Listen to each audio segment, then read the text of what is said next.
Meditation is not hypnosis or self-hypnosis. Hypnosis is a trance-like state which is induced by a person who then gives instructions or helps the client retrieve memories.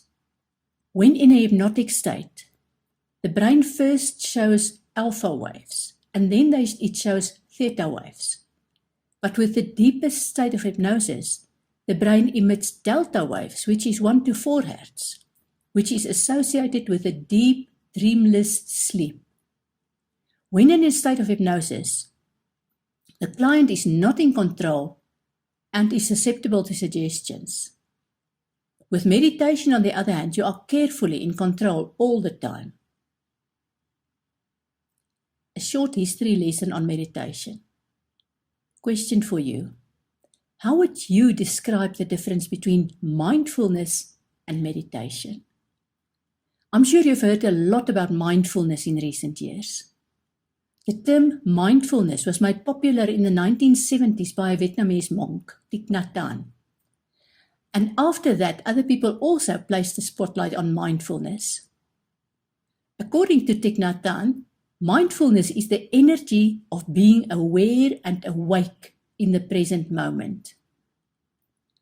The Oxford Dictionary defines mindfulness as a mental state achieved by focusing one's awareness on the present moment, while calmly acknowledging and accepting one's feelings, thoughts, and bodily sensations, used as a therapeutic technique. This technique is better known as meditation and has been known for thousands of years.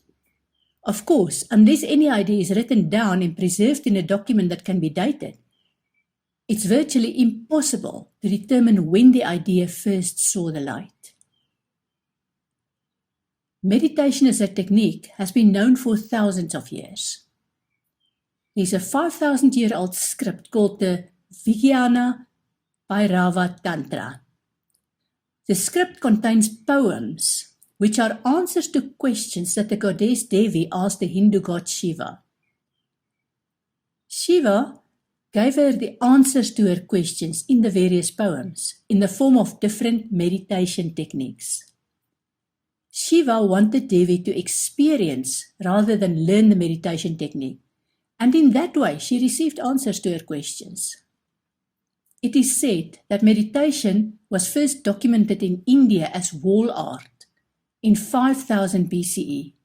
That's before the current era, which is already over 2,000 years old, which takes this wall art back 7,000 years. The wall art depicts people sitting in what is today known as a meditative pose, with legs crossed in the lotus position and eyes half closed. You must have heard about Buddha. His real name was Siddhartha, and he was an Indian prince who lived 2,500 years ago. He discovered enlightenment through meditation and became the Buddha or awakened one. He then founded the Buddhist philosophy so that he could teach others the knowledge and wisdom he had gained. In around 1500 BCE, that is around 3,500 years ago, meditation was first described in the Vedas, that's the ancient Hindu scripture. The Buddha did a lot for spreading the popularity of meditation in the 6th century BCE. That's around 2,600 years ago.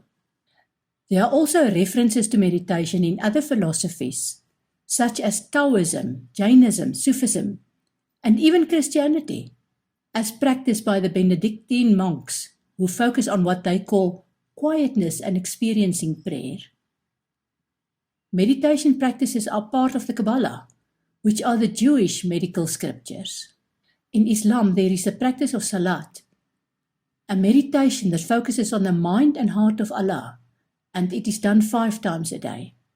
Did you know that meditation physically changes your brain over a period of time? Yes.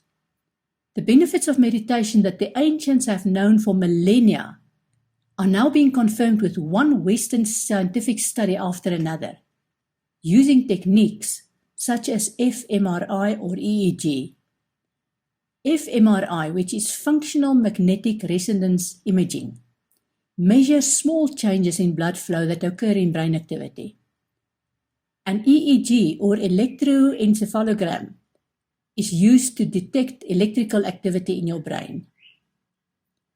These and other techniques have been used to confirm physical changes in the brain due to meditation. For example, the outer layer of the left hippocampus, which helps us learn about empathy and self-awareness, becomes thicker and the density of the brain cells in this area increases when you meditate. There is the part of the brain called the posterior cingulate, which probably is tiny for some of my clients who thrive on worrying about anything and everything. If this part of the brain is underdeveloped, your mind tends to wander, and you worry about things that can't be made undone and things that haven't happened yet. Over time, meditation makes this part of the brain stronger and larger. The effect is more focus and less anxiety. There's a part of your brain known as the amygdala. The amygdala is a primitive part of the brain, meaning that it was already part of the human brain when we still walked on all fours. And it's used to determine the body's response to stress. The amygdala determines what emotion you feel first when there is stress, for example, fear, and how you respond to the stress. Do you fight, or take flight, or freeze in fright? There's another part of the brain called the prefrontal cortex. This prefrontal cortex is associated with brain functions such as concentration, decision-making, and awareness.